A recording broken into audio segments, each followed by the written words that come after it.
Assalamualaikum warahmatullahi wabarakatuh. Kami dari kelompok 8 akan mempresentasikan tentang pendapatan nasional dan perhitungannya.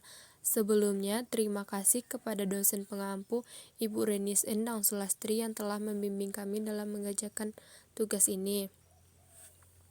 Kami dari kelompok 8 beranggotakan 3 orang. Yang pertama Depi, yang kedua saya sendiri Feni, yang ketiga Mutia Anggraini. Yang pertama, pendapatan nasional.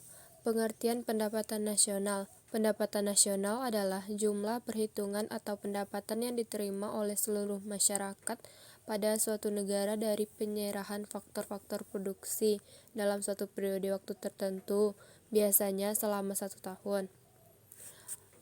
Pendekatan perhitungan pendapatan nasional. Yang pertama ada pendekatan produksi, pendekatan pendapatan, dan pendekatan pengeluaran.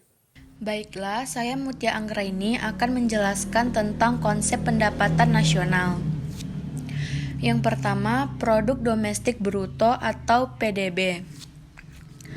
Produk domestik bruto adalah jumlah seluruh produk yang dihasilkan oleh masyarakat suatu negara, termasuk produk yang dihasilkan oleh masyarakat asing yang tinggal atau berada di negara tersebut dalam waktu tahun tertentu. 2. Produk nasional bruto atau PNB. PNB adalah jumlah seluruh produk yang dihasilkan oleh masyarakat suatu negara, termasuk produk yang dihasilkan oleh masyarakat yang tinggal di luar negeri, tapi tidak memperhitungkan produk yang dihasilkan oleh masyarakat asing yang tinggal di dalam negeri, dalam waktu tahun tertentu.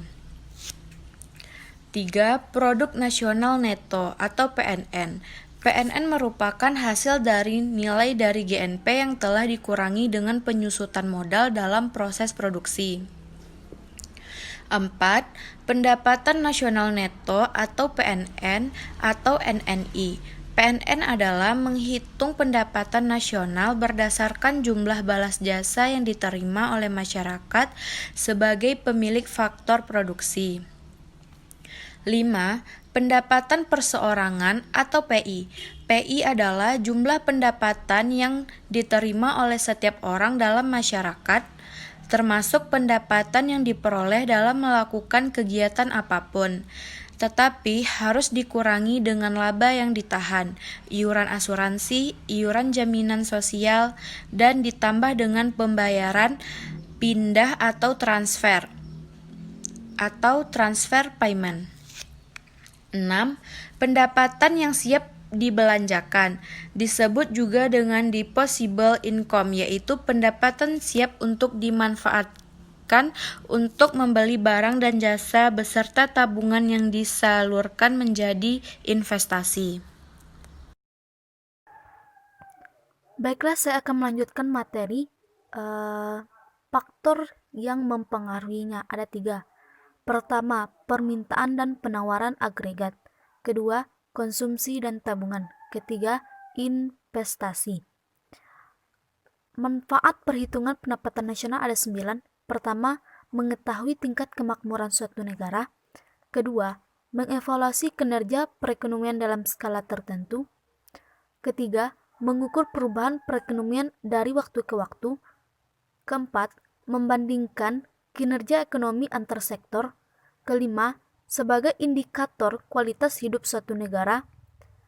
Keenam, sebagai indikator perbandingan kinerja ekonomi antar negara. Ketujuh, sebagai indikator perbandingan kualitas standar hidup satu negara dengan negara yang lain.